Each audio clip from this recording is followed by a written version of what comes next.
We got our one strike last week in the one pool, and then we had Tampa in the other one, which you couldn't go wrong picking Tampa so far this year because they haven't lost a game. So I'm ready for this week. I did some research. I looked through some of the stuff you sent me. I looked through it on my own, and I've got some ideas. But you have more Survivor experience, so I think that's going to come into play a little bit, like when we talk about this stuff, because I'm a little like early in the season. I try to be a little more risk averse because I don't generally know for sure what teams are.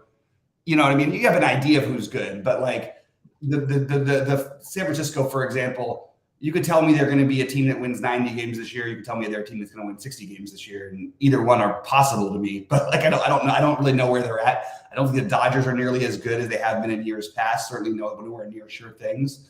But using some of those NL West teams when they're not playing in their division might be solid because the Dodgers, Padres, Giants, and Diamondbacks all seem decent, and Colorado plays well at home. So I was just sort of going through it, and you have the most obvious ones you said. Why don't you talk about those, and then let's talk about the reason. Well, let's go backwards. So let's start with the pools. So last week in week 2, first of all, in the run your pool thing, we took Houston and we took Tampa in advance. We took a really, really bad beat actually because Boston was 20% owned, and they were basically 0-3 to start off the week. Right. And then they fought back and survived for 20% of the people, which was a little bit annoying. But this one is still 45 people are out, so we're down to 134 over there. Then in this pool, so that's the one with the strike. No. Strike. Oh no. This one's the nasty one because it also has the 3-game slate over the All-Star break. The All-Star break. Right. We have to plan for. Right. The other one, the office football pool one, that's the one where we took Houston and got the strike.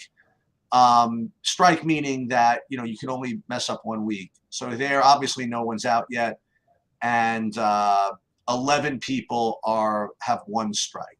Okay, right. So we'll fight. Yeah. So what we're looking for again are a couple of things. First of all, in straight Survivor theory, what you're looking for is a team that has a good chance to win now, that are hopefully not that popular, and also in a perfect world, a team that you wouldn't want to use in the future. That means future value. So on the one hand, you have immediate EV, which is a combination of actual EV as a function of popularity, and then an absence of future value. Now, unfortunately or fortunately, with baseball as opposed to football, there are sites out there that will just tell you what the immediate EV is because they could do ownership calculations. Here, we can't really know, although we can guess what the ownership calculations are, but we're not really calculating actually immediate EV. And as far as future values go, we probably should do a better job of planning, but we can get a little bit more technical with that as we get forward. So what we're looking for again, and we're going to pull up the run your pool thing to give an idea of what you're looking for, is because you need to get only 500 or better, that you're looking in a perfect world for a team that has an even number of games. Now, I go over this each week because I don't know who's here for the first time, right? So if you ever picking a team with 7 games, it's much harder to go 4-3 than if you pick a team with 6 games where they need to only go 3-3. Okay. Now there might be some situations where a team is that much of a lock and low owned that you'll play them in a 7, where they're playing 4 games against the Nationals and 3 games against the, whoever, but aside from that, you probably want to err on the side of the 6 games. So what I did at the beginning of the week on Sundays, I emailed Bobby a list of, I didn't do all the 6-game sets. I only did the ones that I thought were even somewhat relevant. Okay. So let me pull those up here, and then we can kind of look at what I think are the candidate plays. Okay, I think. Mm-hmm. Now, the other thing that I have is I also pulled up the DraftKings Sportsbook, and it's only because I just want to get an idea of at least we're not going to be able to see what the odds are for the whole week, right. But you'll probably be able to get the first 2 days, so you'll give an idea there. And the other thing that we have to look at before we put something in it are weather concerns, because, like I said, if you're picking a 6-game set and then you get a game rained out, then not only do you have available on Saber Sim in a few minutes. Sorry, it's not. Then not only do you have like odd number of games, but also one less game, which is not great. So those are the things that we're considering. And so what I did is I put up in at least my email to you here. I felt that listen, gun to your head, who's going to advance? I honestly can't imagine it being even close. You know, you have the Braves are playing Kansas City and the Reds, and if the only consideration was who's going to advance, I don't think it's even close, Braves. But you always have to look for possible pivots, you know, because if the Braves did end up 60% owned, then you have then you want to consider it. So what I wrote down here, and maybe I missed some, Bobby and I haven't spoken about this yet, are my ideas for other possible teams, and we can just go over those kind of one by one. But first of all, we're both in agreement that at least gun to the head, you know, the Braves are the best, right? Okay. Yeah. All right. So one thing that's cool about this one, to run your football pool, is that it'll show you like who they're playing like here as well. And the first one I looked at, and this is probably the least appealing, I guess, would be Cleveland, because you do have the 3 games against Nationals, but to start it off with 3 games against the Yankees it's kind of rough, you know. Like you're using a Bieber start when you're only like a minus 130. Right. And that doesn't seem like the right time to use a Bieber start, you know. Right. So I didn't like that as much. Do you agree? I mean, you don't think Cleveland's in play, do you? Mm-mm. Okay. I just don't think it makes sense to go against the Yankees like you said right there, right off the bat. Okay. And like you want to use those pitchers when they're minus whatever 270 or whatever the hell it is. You know what I mean? Not when they're minus. Can you speak up just a little bit? What's that? I thought I needed to speak up a little bit. No, sorry. The next one I had was the Angels. And this is not in order because my favorite's going to come at the end. The Angels, I have them. They're against the Nationals. And these are always the teams. I mentioned this to you. This is what you're probably going to end up doing for most of these weeks is seeing who plays the Nationals and whoever else turns out to be like really, really terrible. There'll be another team that probably a team or two that turns out to be really terrible. But it's starting off with who's playing the Nationals. And I have the Angels playing 3 against the Nationals and 3 against the Red Sox. Now, obviously, the Angels themselves are not great, and the Red Sox are not necessarily bad, right? So this is definitely on the risky side, but I definitely had it as a candidate play. Do you think about the Angels at all, or not really? I don't like that the games they're playing against the Red Sox are in Fenway, where they play really well, and it's 4 games against Boston. Oh, but it's only 3 that would count. But it's kind of weird. I didn't realize that at first. It doesn't thrill me the idea because Boston, even in years they struggle, they tend to be pretty solid at home. So it worries me a little bit, to be honest. When do you get the Ohtani start? Do we get him against the Nationals? I got to double check with that one. I didn't get to look there yet, but I think that theoretically it should be in 4 days. Yeah, so it should be one of those games against. That would be the only reason I would. Oh, it'd probably be the Red Sox. It'd probably be against the Red Sox. Yeah, well, I don't want that then. You know what I mean? If I was going to play the Angels, I would be like gunning for like the 3-game sweep at Washington against Washington, and then not worry about Boston. You know, so I would want the Ohtani start to be in Washington. I think against Washington. Right. I agree. Okay, the next one I had, and this I don't really like this too much, but is the Dodgers. Just because again, I still think that we can save them. And the other thing is, like you mentioned, we don't really know what San Francisco is. Mm-hmm. And if it turns out that we're wrong and San Francisco is this freaking buzzsaw somehow, the last thing the last thing I want is to start off with a rivalry series with San Francisco. When even years when they're down, these teams play each other very closely. San Francisco really gets up for the Dodger games. Those are the games that are most important for them to win all year long. They know it. They treat every series like it. Just a little bit worrisome from that perspective for me. Okay, so we'll get rid of them now also? Okay. Yeah, I think so. All right. So I'm down to now 2, and we'll save my favorite one for last, I guess, is now the other one I had, I just wrote down with the Mets. Just again, they're playing the A's at some point, and they're playing San Diego now. The good thing, I mean, listen, obviously the San Diego spot's the worst of the 3 of the 6 games. Yeah. But at least they do get Scherzer. in the game against San Diego. Mm-hmm. So that would be my argument, is that if it's played, is that I think, listen, the matchup against the A's is going to be good, and the matchup against the San Diego is not ideal, but at least you get the best pitcher there. I don't know. Do you like the Mets at all here, or not so much? I don't want to I just don't want to mess with San Diego right now. I feel like they are. There's no reason why we shouldn't treat them as if they could be the best team in baseball. Like, I mean, they live on paper, they may actually be the best team in baseball. So I know they haven't played like it. I think that they might even be a little overrated, but I just think it's a little too dangerous to mess with them. And you're just not going to have favorable pitching matchups against them almost ever. Like, they've got too many good pitchers. So probably my favorite of the pivots I have is Seattle. So Seattle, they have the Cubs now on the road, and then they get the Rockies at home. And I just think, as far as like pure win odds and pure whatever, this stands out to me as at least of the 6 gamers to be like the top non-Brave idea. What do you think?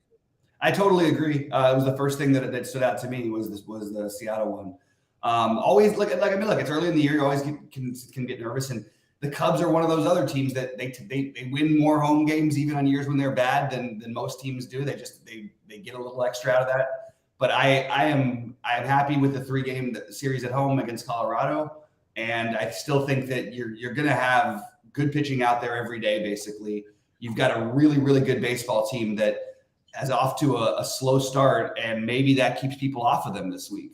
So I would be in favor of that. My only fear is, are we missing out on something with Seattle by maybe when their pitchers are pitching their peak number of pitches later in the year?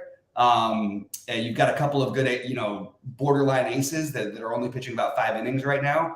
So you're relying a lot more on bullpen work and not on the straight starter odds that you would be getting, maybe in a month or two. But that's the only fear. I do agree that they're the best pivot. And I think that they would be the one that I would feel the most comfortable with using. The only other one was, would we want to get involved in the 7? And I just think it's too mathematically wrong to try and do the 7 gamers, even really in St. Louis. Yeah. So here's a quiz. So first of all, the 2 that I wrote down for possible 7 gamers were Philadelphia and St. Louis. Mm-hmm. We'll talk about Philly first. Philly is home against the Marlins and at Cincinnati. Yeah. I mean, that's totally reasonable. Yeah. But again, I just think that if their matchup was that much better than the Mariners, I would say maybe. Yeah. But I don't know how much better it is really. I mean, it's got to be a little better, right? I don't know how good. I mean, are the Cubs any good? No. No. I mean, like, they're not, but they tend to play okay at home, and they seem to start the seasons like a little bit. I might have that just wrong in my memory, but I feel like they always start better than they actually are. They're 500 right now. I just want to mention with the Reds, like one thing that, like, I don't think the Reds are good. I don't want to sell the wrong thing here, but so you're going to have Hunter Green against Spencer Strider, in that Atlanta game. That's a game where, like, yes, I think that most likely, even in DFS, we'll talk that day about playing Strider and stacking against Hunter Green. But there's going to be those games where he gives up 1 hit in 7 innings, and strikes out 14 guys or something. That doesn't make me feel like it's an automatic. And I also feel like Lodolo's a weird pitcher. He's pitching he'll pitch like the next one against Philadelphia, and he might be okay. You know what I mean? He might be a little bit one of those weird guys who can pitch a little better than you think. Then you get sort of the Sessa in the bullpen game. But the Braves only have announced their starters. They don't know who's starting game 2 of that series. We don't know who the Phillies will run out there for theirs. I guess I'm sort of provoking the thought that maybe the Reds have a chance to maybe not be quite as bad as people think. So here's a calculator. Here's a site that we're going to have to come back to. So this you can get this anywhere. We could either do this by hand, but just to illustrate a point. So this is a binomial probability calculator, just to show you the difference. Let's just say you have a team that's going to play 6 games or 7 games against another team, and let's say you average out, they're like a 60% favorite each game. Okay, so if you did it based on a 7-game series, okay, or 7 games against when you're 0.6 each game, then the odds of you getting at least 4 is 71%, okay, which is good.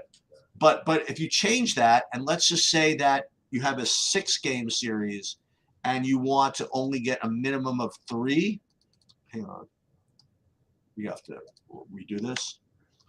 I already know the answer, but yeah. If it's 6 trials and 3 successes, it's 82%. Right. Okay? So that's the difference between when you're playing a 6-game series versus a 7, all else being equal, is a full 10% better probability. So the point is that we could go for a 7-game series sometimes, but it really has to be like significantly better than the 6-game series. The other thing I would mention, by the way, so the other one I would look at as far as a 7-game series would be the Cardinals, because they're home 4 against the Pirates and at the Rockies. Now, obviously, it's kind of annoying to ever play against the Rockies, right, at Colorado, because there's so many runs that go up there. There's so it seems like a lot of variance. But the other thing, again, and we always have to remember this, is to keep in mind is that if you look ahead this particular pool to the July All-Star break, when there are only 3 games, you have Cardinals home against the Nationals that week. Okay? Yeah. So we at all costs want to save St. Louis. You'd like to say St. Louis, yeah. For that, all right. And it's possible. Who knows that towards, let's say the Padres are no good, then the Phillies is the only series that's 4 games during that All-Star break. I don't know which side of that you take. That's the problem. What? I don't know which side to take. I don't know if you take Philly or the right. That's true too. I mean, it's very possible. Right. So these are the Cardinals is just a team that you're just going to have to just hold in this pool, right? The other pool is a little bit more calm because even though we have 1 strike, I don't think they even play. They don't even think they have I don't think they even have All-Star Week on their calendar. You know what I mean? It's much more. And I know these guys that run your pool thing, their whole modus operandi is getting as many people out as possible, which makes sense. You know what I mean? Like, the less they have to hold money, that's that.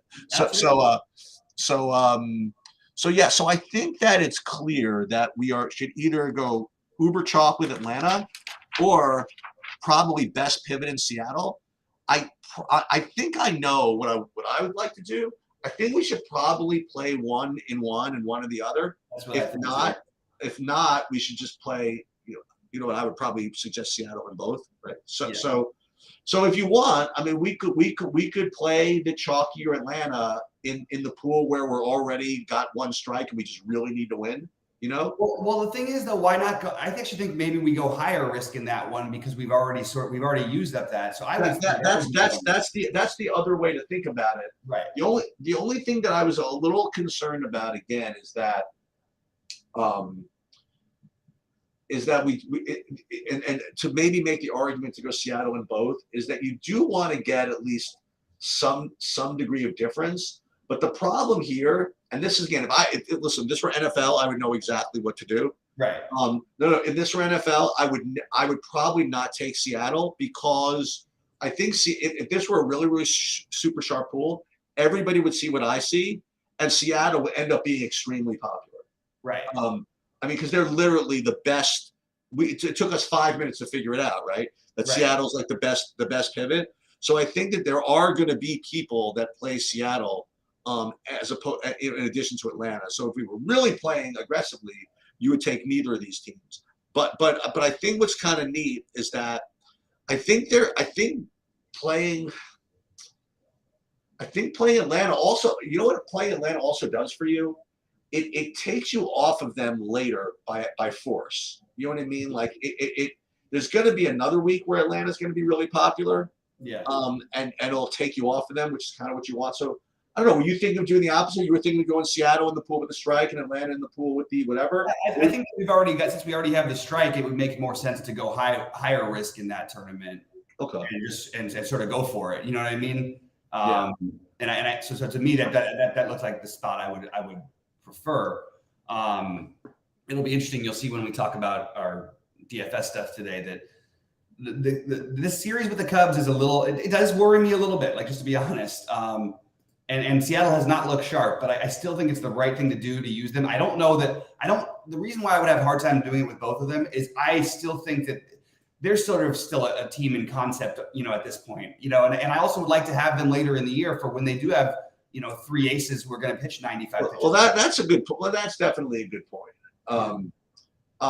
So why don't we do that? Let's do what you said. I think that's reasonable. I think that, so we're in the pool with the strike. We'll do this one first. So picks in the pool with the strike. We'll go with Seattle. Seattle, save picks. And then here in the pool with no strike, with no strikes, we got to go back to the right week. Hold on. Yeah. We will go with Atlanta. Here's one for you. What percentage of people do you think end up with the Seattle? I'm just curious. I think a lot. You think so?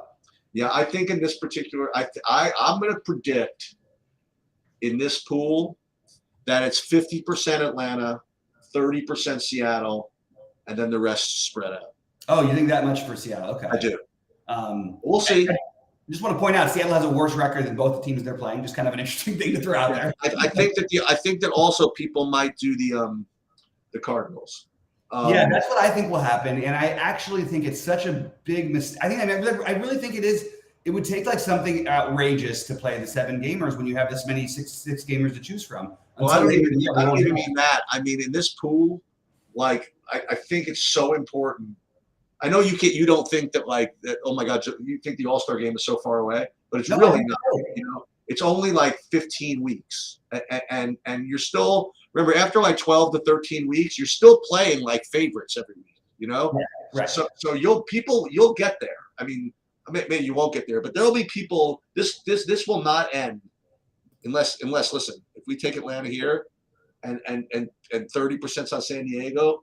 I mean, San Diego and Seattle could lose. You know what I mean? So yeah. So the point is that you really want to save St. Louis. Now, but here's another thing to think about. Again, this is like really just this is what Survivor Pool is all about. Is that if however many people are alive in that week that have St. Louis available, they will all be taking them. Right. So it comes maybe at the end of the day, we might end up even fading St. Louis. But that's end up being the right thing. Yeah. Yeah, you save them, and then you say screw it. You don't play them anyway. Yeah. And then when you get down to that point, this other report here of pick availability will become more relevant. Right now, you can see obviously that only 53% of 53 entries have Tampa available, right? Because we will use them, and this is going to become like much more telling as we get kind of later when you see like how many people still have St. Louis, how many people still have the Phillies, and these are the other teams that might be relevant on, or somebody else like that week. And you'll see, by the way, like you said, things are going to change, and maybe by the All-Star break, there's going to be, some team that's like awesome, and some team that's not great. Maybe at the end of the day, maybe Houston stinks. I really want to I want to do one thing when we go forward too. Like right now, they're splitting up all these series. Everything is 3-3, road, home, road. And that's not going to be the case all year long. You're going to have these teams with 6 games at home, which is just a much better situation. You think so, right? And while we go now, that's why also, again, leading more to maybe being risk averse early on, because you're going to be able to get these teams with 6 home games. You know what I mean? Having one thing with the Braves reserved for 6 home games feels better to me than maybe playing them in a sneakier, higher variance spot at really high ownership than people think. And there will be good spots for teams like the Angels. There will be good spots, but right now it is a little tricky when you have the 3-3 splits, because there are no, we all know in baseball, you'll end up with playing 20 home games in a row, 18 home games in a row sometimes. But we're just not that part of the season yet. Boy, this would be really big. If we could get, can we get 2 starts out of Castillo in this mix or no? Yeah, he should be. He should start twice. Okay. And he's their third. He's not even their top 2 pitcher. Like, that's the funny part. That's what's good about Seattle. They're going to be tough all year because they've got those 3 guys. Kirby and Gilbert, right? Yeah. But yeah, so I'm excited. Hopefully we can survive and then start making some even tougher decisions next year. All right, sounds good. All right, so listen, if any of you have any comments on this, just fire it up in the Discord. Yeah. And listen, I know general Survivor theory like really, really well, but baseball, this is my first, as it is Bobby's, and we're just learning, So anybody has any thoughts on this, we'd be more than happy to listen. And if anybody wants to put a map together of the strength of schedule of all these teams, like going forward, that would be obviously very nice too. That would be awesome. I think that it's still at that point where we're still trying to figure out who these teams are. That's the only thing I worry about, But yeah, sure. I hear you. As a matter of fact, let me do something just for now. Let me pull up the. I was gonna say pull up a national schedule, and just see if there. I was about to say something stupid. I would say, is there any time they have like a 4-game set against somebody like in the middle of the week? That makes sense. There probably will be some. Yeah, let's see. National schedule 2023. Let's see. Washington National schedule 2023.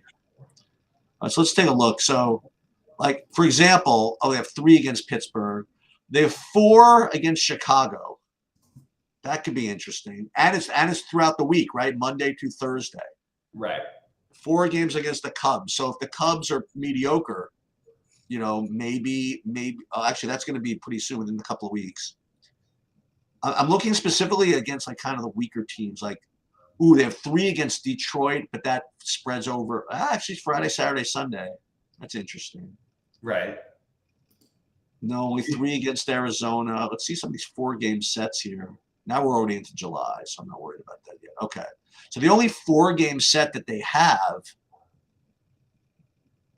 was against Chicago, so that could put the Cubs in play that week. I don't really know who's worse. Could put Washington in play that week. It's like I know that's a little bit what's tricky. What's tricky is that I think we'll have some more clarity on that as things go on, and some of these teams are going to just trade away all their top prospects that are even. Anybody who's playing is going to be gone for some of these teams. And so this one's fun. So they have 3 games in Arizona. So I wonder who else Arizona has that week. Maybe Arizona could be in play. Yeah, that would be the kind of week you'd want to play Arizona, as long as they don't play the Dodgers, Giants, or especially like you said, that's a tough division. So if you could somehow get away with playing Arizona, yeah. Oh, so the rest of that week is at Texas, which is a little annoying. As a matter of fact, it's a disaster because that week they only play 5 games. Oh wow, yeah, that stinks. That's really weird. But 3 of them are against Washington at home. You gamble. I don't know. But with our luck, the 1 game against Texas is going to be against DeGrom. So yeah, it'll be DeGrom, and Texas is really loaded. Yeah. So Texas has the chance to be really good. That's what I think. But then you have I'm trying to see like when you could play Arizona's, for example. Like, so this is interesting. So Arizona, they have 3 games against the A's, and then 3 against Pittsburgh in 1 week. Yeah. But like you said, those are 6 games all on the road. Right. Which makes that difficult. Right. All right. This is going to be fun. All right.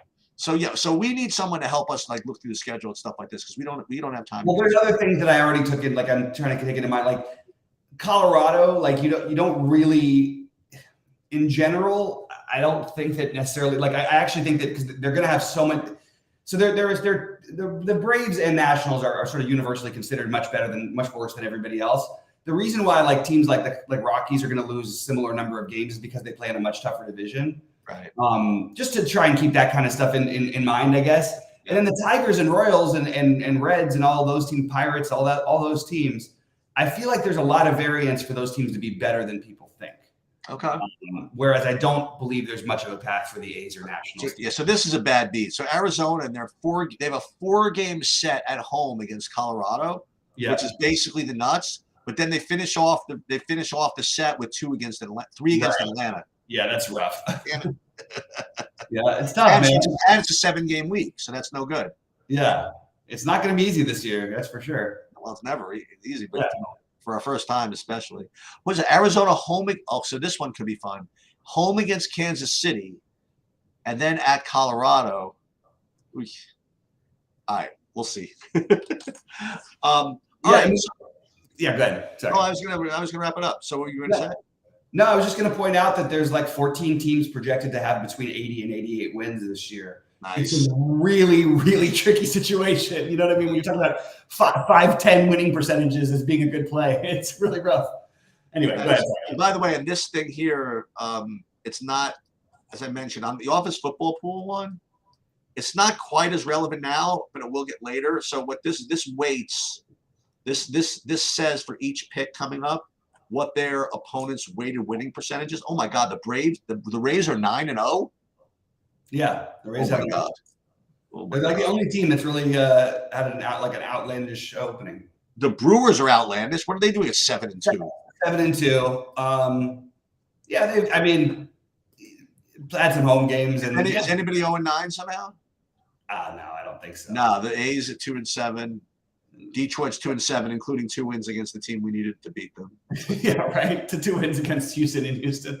That was rough. All right. Do you want to go after this? Do the baseball video? Yeah, sounds good. Okay. So you want to stop this and then restart it? Yeah, I think it's probably the best way to do it. So I'll tell you what. Let's set it for 11:45. Okay, perfect. Okay. All right, and we'll put this up on the site. And good luck. Good luck, everybody.